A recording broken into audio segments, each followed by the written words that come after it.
ഇത് നമ്മുടെ സാമ്പാർ ചീര. എല്ലാവർക്കും അറിയാവുന്നതാണല്ലോ ഈ സാമ്പാർ ചീര. ഇവിടെ നേരത്തെ ഉണ്ടായിരുന്നു, ഇപ്പോൾ ഇവിടെ കാണാനേ ഇല്ല. അപ്പോൾ എനിക്ക് അവിടെ നാട്ടിൽ ഞങ്ങളെ വീട്ടിൻ്റെ അവിടെ ഇഷ്ടം പോലെ ഉണ്ട്. അപ്പോൾ അവിടെ നിന്ന് കൊണ്ടുവന്നതാണ്. അപ്പോൾ ഞാൻ വിചാരിച്ചു കുറച്ച് കമ്പൊന്ന് നട്ടും വയ്ക്കാം. ബാക്കി നമുക്ക് സാമ്പാറിലും ഇടാം, നന്നായിരിക്കും. എനിക്കിഷ്ടമാണ് സാമ്പാറിലിട്ടാലും. പിന്നെ അതിനേക്കാളും കൂടുതൽ ഞാനിത് കൊടുക്കുന്നത് നമ്മുടെ കോഴികൾക്കാണ് കേട്ടോ.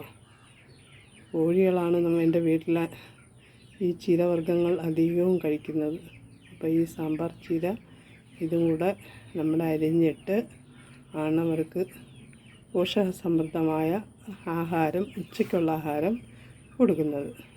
ഇപ്പം ഞാൻ കാണിച്ചു തരാം ഉച്ചയ്ക്ക് ഞാൻ കോഴികൾക്ക് എന്തൊക്കെയാണ് കൊടുക്കുന്നതെന്ന്. എനിക്ക് ഇഷ്ടമുള്ളതുപോലെ ഞാൻ അങ്ങനെ ഒന്നുമില്ല, ഉച്ചയ്ക്ക് ഇന്നതേ കൊടുക്കാവൂ അങ്ങനെയൊന്നുമില്ല. മിക്കവാറും 2 നേരമാണ് ആഹാരം കൊടുക്കുന്നത്. ഇപ്പോൾ ഉച്ചയല്ല, ഒരു 3 മണിയൊക്കെ ആകുമ്പോഴാണ് കൊടുക്കുന്നത്.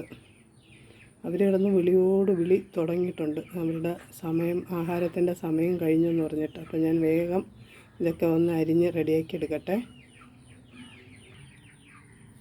ഇത് അരി കുറച്ച് ചെറുതായിട്ടൊന്ന് മഞ്ഞപ്പൊടിയൊക്കെ ഇട്ട് അടുപ്പിൽ വെച്ചൊന്ന് തിളപ്പിക്കും. എന്തെങ്കിലും അരി, പച്ചരിയോ മറ്റരിയോ ഏതെങ്കിലും അരി. പിന്നെ അതിൻ്റെ കൂട്ടത്തിൽ എൻ്റെ കയ്യിൽ കുറച്ച് ചീത്താവാറായ ഇച്ചിരി പരിപ്പൊക്കെ ഉണ്ടായിരുന്നു. അപ്പോൾ അങ്ങനെയുള്ള എന്തെങ്കിലും പരിപ്പോ പയറോ കടലയോ അങ്ങനെ എന്തെങ്കിലും ഉണ്ടെങ്കിൽ അതും കൂടെ ഞാൻ ഇതിൻ്റെ കൂട്ടത്തിയിട്ട് വേവിച്ച് കോഴികൾക്ക് കൊടുക്കും. അപ്പോൾ അതിൻ്റെ കൂട്ടത്തിൽ ഇപ്പോൾ ഈ ഇലകൾ അരിഞ്ഞത്, ഇതിപ്പം കുറച്ച് കൂടുതൽ ഇലകൾ ഉള്ളത് കൊണ്ടാണ് ഞാൻ ഉച്ചയ്ക്ക് ഇതിട്ട് കൊടുക്കുന്നത്.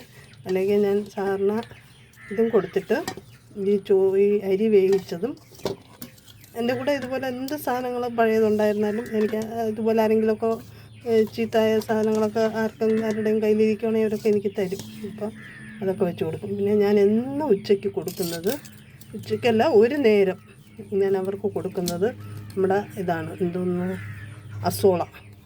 അസോള ഒരു ദിവസം പോലും ഞാൻ തെറ്റിക്കാറില്ല. ഞാനിവിടെ കുറേ താമരയൊക്കെ വരുന്ന പോട്ടിലൊക്കെ കുറേ ഇട്ടിട്ടുണ്ട്. അപ്പോൾ എന്നും ഞാൻ ഒരു നേരം കോഴിയൊക്കെ ഞാൻ അസോള കൊടുക്കാറുണ്ട്. അപ്പം അത് തന്നെയാണ് അവരുടെ കൂടുതലും ഉള്ള ഒരു ആഹാരം. ഇതെല്ലാം കൂടെ ചോറും ഈ അസോളയും ഇതെല്ലാം കൂടെ ഒന്ന് മിക്സ് ചെയ്ത്, ഇലകളൊക്കെ അരിയാതെ നടക്കുന്നു, ഇതും കൂടെ മിക്സ് ചെയ്ത് ഞാൻ ഒരു നേരം കൊടുക്കും. അസോള അപ്പോഴ തൊട്ട് എനിക്ക് കിട്ടിയത് ഒരു മാസം പ്രായമൊക്കെ ആയപ്പോഴാണ് എനിക്ക് കിട്ടിയത്. അന്ന് മുതൽ ഞാൻ അസോള അവർക്ക് കൊടുക്കാറുണ്ട്. അപ്പോൾ അവർക്ക് ഒത്തിരി ഇഷ്ടമാണ് അസോള. ഒരു തരി പോലും ബാക്കിയില്ലാതെ ഇതിപ്പം ഒരടി കൂടാൻ തുടങ്ങി ആഹാരത്തിന്. ഞാൻ അടുക്കളയിൽ വരുന്ന സൗണ്ട് കേൾക്കുമ്പോൾ ഒരു വിളിക്കാൻ തുടങ്ങും.